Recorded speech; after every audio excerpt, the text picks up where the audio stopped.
está considerado en este informe político? Varios puntos al respecto. El IMASEC de abril fue claramente menor a lo que esperaba el mercado, muy influenciado por algunos efectos puntuales, particularmente en minería. Sin embargo, evidentemente que es un IMASEC bajo. De hecho, con las cifras revisadas es el más bajo de este año. No obstante, recordémonos que en enero la primera cifra también fue bastante bajo, más bajo que esto. Yo tendría cuidado en sacar conclusiones de tendencia en base a una cifra particular. Yo creo que eso es lo más importante. El IMASEC de enero fue bajo, el de febrero y el marzo fueron un poco más altos, el de abril fue más bajo, en mayo se espera que sea algo que sea un poco más alto. Es, en todo caso, más allá de esta volatilidad normal en los indicadores de actividad, es perfectamente consistente con nuestra estimación de actividad para el año entre 1,25 y 2%. El presidente hizo varias referencias respecto a la situación del mercado laboral, anunciando que esta semana, la próxima semana, va a empezar la discusión por el salario mínimo. ¿Cuál es un poco el mensaje del Banco Central en medio de deterioro del mercado laboral y también de una economía que lleva varios años creciendo por debajo del potencial?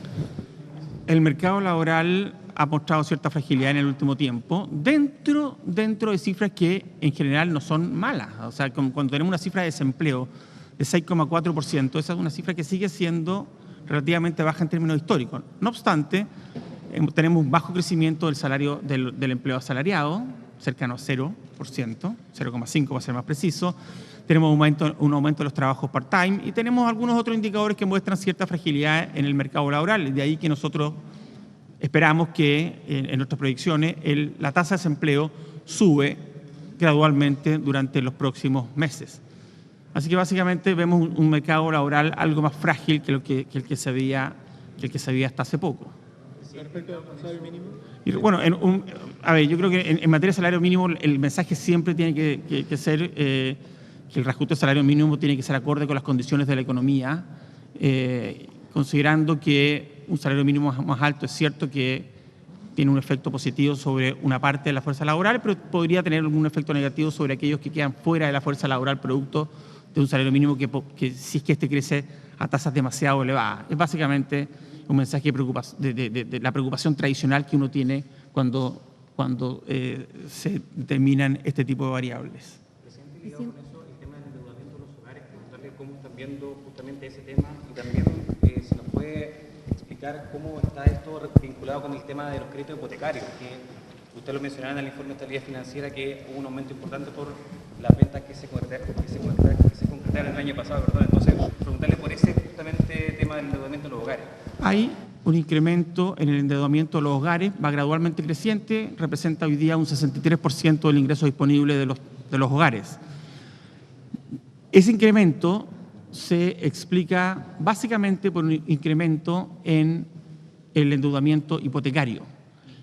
Ustedes han visto que el crédito hipotecario está creciendo ya hace bastante tiempo a tasas en torno al 10%, tasas bastante elevadas, que por cierto dice mucha relación con el adelantamiento de compras producto del tema del IVA, mientras que el crédito de consumo que está creciendo a tasas, el bancario al menos cifras en torno a 2 a 3%. Es decir, básicamente el incremento se explica por el mayor incremento de la deuda hipotecaria.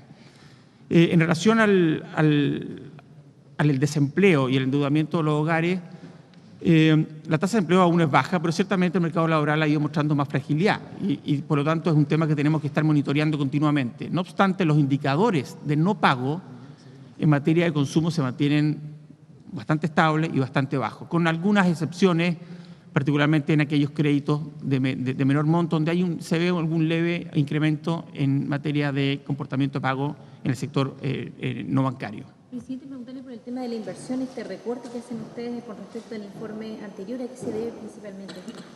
Hay efectivamente un recorte de la inversión con respecto al informe previo. Tendríamos un crecimiento negativo de la inversión este año, al igual que los 2 años previos. Una parte importante, la mayor parte de hecho se debe a la menor inversión minera que tenemos proyectada hoy día respecto a lo que teníamos en marzo. El nuevo catastro de la Corporación de Proyectos de Inversión de la Corporación de Bienes de Capital, más los planes de las propias empresas, dan cuenta de una menor inversión en minería que la que había proyectado antes. Entonces, ahora, además de eso, debemos ser claros que se observa en términos generalizados menores inversiones en distintos sectores. Se explica entonces mayoritariamente por minería, pero también quiero resaltar que hay inversión baja, corrección a la baja en promedio en el resto de los sectores. En general,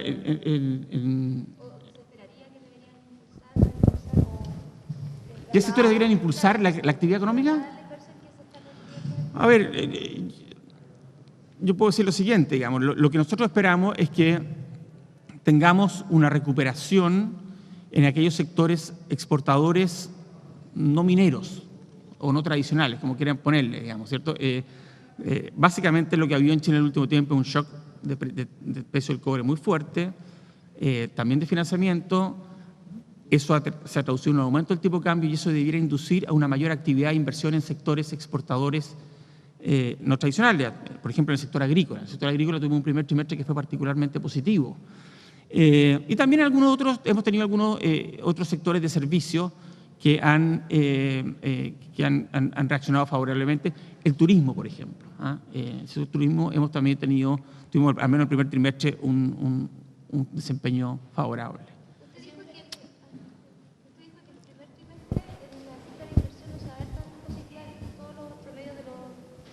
No, lo que dije fue lo siguiente, en inversión. El primer trimestre la inversión creció, fue positivo el crecimiento de la inversión. Para el año tenemos una caída de la inversión, lo que significa obviamente que en el resto de los trimestres tenemos en promedio una caída de la inversión. ¿Sí? ¿No es necesario ser un poco más crítico, quizás más sincero? Las cifras no son buenas, las del IMASEC hoy día tampoco. Se baja la proyección, las medidas de productividad que anuncia el gobierno son absolutamente a largo plazo y si vemos, por ejemplo, en el empleo, sabemos que van a seguir bajando. Hay temas que no se han incluido en las cifras, como fue el último conflicto de Chiloé. Falta un poco de sinceridad quizás de parte, que un mensaje que se podría entregar hoy día con esta cifra tan mala de hoy en la mañana. Yo creo que, a ver, nuestro informe te puedo garantir, es absolutamente sincero. Nosotros hacemos las proyecciones que usted encuentra acá son la mejor estimación que tenemos respecto a las proyecciones de crecimiento, de inversión, de consumo, de empleo de la economía chilena, del sector externo. Ahora, en relación al tema de fondo, lo dije claramente en mi presentación, ciertamente las cifras de crecimiento no son satisfactorias y es un tema que debiera preocuparnos. Y en particular, la caída de la inversión por tercer año consecutivo, por lo demás lo dijo el propio presidente de la Comisión de Hacienda. Es un tema preocupante y un tema que debiera estar en el foco de atención de todos. Presidente, el ministro de Hacienda había señalado anteriormente de que las cifras que se habían dado a comienzo de enero, por ejemplo, era el punto más bajo que se iba a dar. Ahora vemos un 0,7 en abril. Usted señaló al final de la presentación de que incluso el primer trimestre iba a ser el mejor del año y que para adelante iban a haber trimestres más bajos. ¿No se ha llegado, no hay ese punto de inflexión todavía del que habló en su momento el ministro Valdés? A ver, quiero ser bien preciso en esto. Nosotros tenemos para este año un crecimiento entre 1,25 y 2%. Para el próximo, entre 2 y 3%. Si uno le saca la media, el primero da entre 1,6 y 1,7, el próximo año 2,5. Por lo tanto, en tendencia, nosotros esperamos que el próximo año sea mejor que este.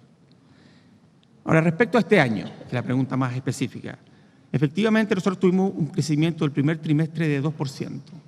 Y en nuestras proyecciones, el crecimiento promedio de los próximos trimestres, es muy difícil hacer proyecciones trimestre a trimestre, porque el crecimiento es muy volátil. Ya lo vemos en el IMASEC, para qué decir mes a mes. En promedio, en los próximos trimestres, el crecimiento va a ser más bajo en nuestro escenario base que el que tuvimos en el primer trimestre. ¿Okay?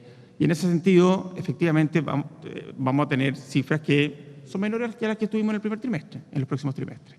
En promedio, más allá de que uno en particular puede ser más alto. ¿Okay? ¿Y hay algún ejemplo estacional de qué trimestre va a ser como más? No, cuando hacemos esta comparación la hacemos en 12 meses, o sea, comparamos el trimestre actual contra el mismo trimestre del año pasado y por lo tanto, de esa manera se evitan los factores estacionales. ¿No se puede prever un poco cuál podría ser más débil o podría llegar a un...? No tenemos una proyección exactamente. Además que, a ver, en general están todos en ese rango. Entonces, más allá, podría haber sorpresa. ¿Okay? Podría haber sorpresa, evidentemente, pero las sorpresas por definición son sorpresas, no las conocemos. Presidente, mucha expectativa en el mercado respecto a la decisión que podría tomar usted en caso de que no sea renovada la presidencia del Banco Central en diciembre. ¿Tiene alguna decisión tomada al respecto? Yo estoy abocado 100% a mi labor de presidente del Banco Central. La decisión del presidente del Banco Central es una decisión exclusiva de la presidenta de la República y que lo que suceda con eso tendré que definirlo en su momento. ¿No tiene definido No. todavía? En cuanto a las cifras de consumo, se ven más, o sea, se ven débiles, pero positivas por lo menos. ¿Eso podrían verse más afectadas el tema del consumo por el tema de las confianzas, el tema del endeudamiento? Usted mismo dijo que hay que tener cuidado con el tema del endeudamiento de los hogares. El consumo ha mantenido una tasa de crecimiento en torno a 2% en el último tiempo, que definitivamente es mayor que lo que ha sucedido con la inversión. Ha habido cierta resiliencia en el consumo, porque si bien, la masa salarial ha estado cayendo, se mantiene en niveles positivos.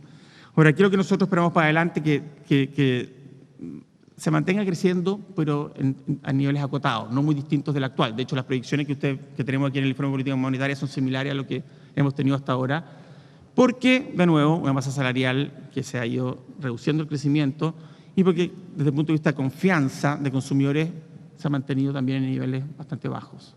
Presidente, ¿cuál es el llamado que se va a presentar respecto al debate laboral? De que después del fallo del Tribunal Constitucional se mantiene abierto, lleva un mes desde que se conoció el fallo, todavía no hay un proyecto de ley. Usted habló harto del tema de las confianzas. ¿Debería cerrar rápido este debate? Más allá de cuando se cierra el debate, es un tema que está alejado de la labor propia del Banco Central y, como lo dijo muy bien el presidente de la Comisión de Hacienda en su